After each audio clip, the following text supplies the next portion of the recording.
So last class we discussed about the AC through inductor, and from there we found that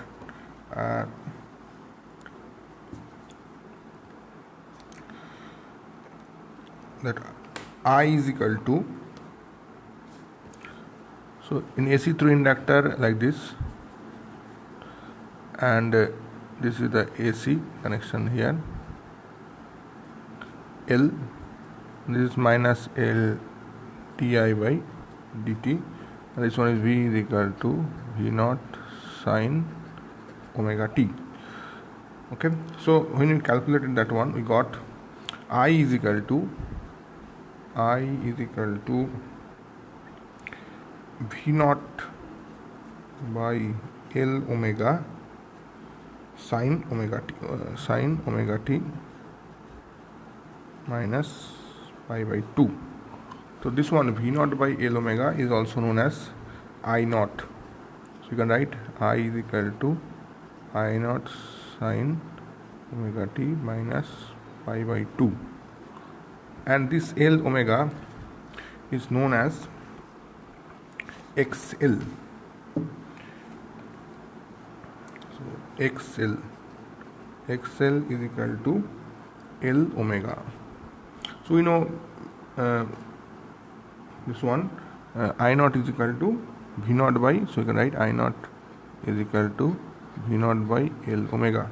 Also you can write, compare with this equation, so V naught by R, a type of resistance, okay, but this resistance is offered by the inductor, so this is known as inductive reactance. So this is known as inductive reactance. Okay,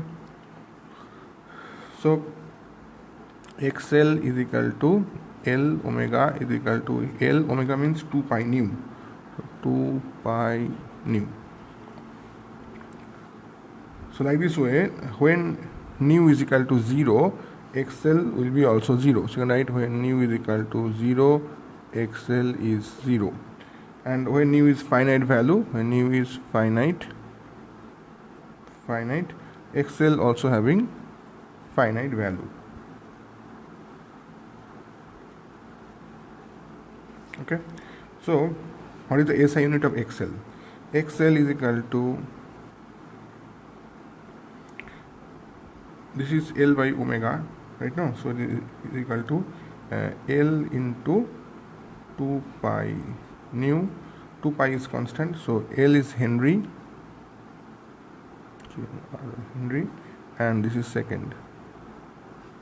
So you can write Henry means what? Volt, then ampere per second into 1 by second is equal to volt per ampere, that means ohm. Okay, so SI unit of this one is ohm. So dimensional formula will be same as ohm. So dimension will be like this. So dimension will be m L square t to the power of minus 3 a to the power of minus 2. That is the dimension of resistance. Now if I draw the graph between the frequency and XL, so you get the graph like this. So this is the frequency, nu, and this is the XL. XL is called inductive reactance. So don't forget this one, XL inductive reactance. So the graph will be like this. This one is the graph for, okay.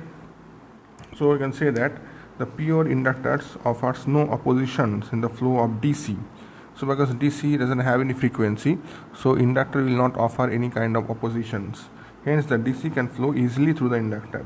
But in case of AC, if I apply AC, the inductor offers some finite opposition. So AC means it is having some finite value of frequency. So like this, so XL will having some finite value. So like this, when AC will try to pass through the inductor, it will get some oppositions in the flow of AC. Okay. So now we'll start about the AC through capacitor.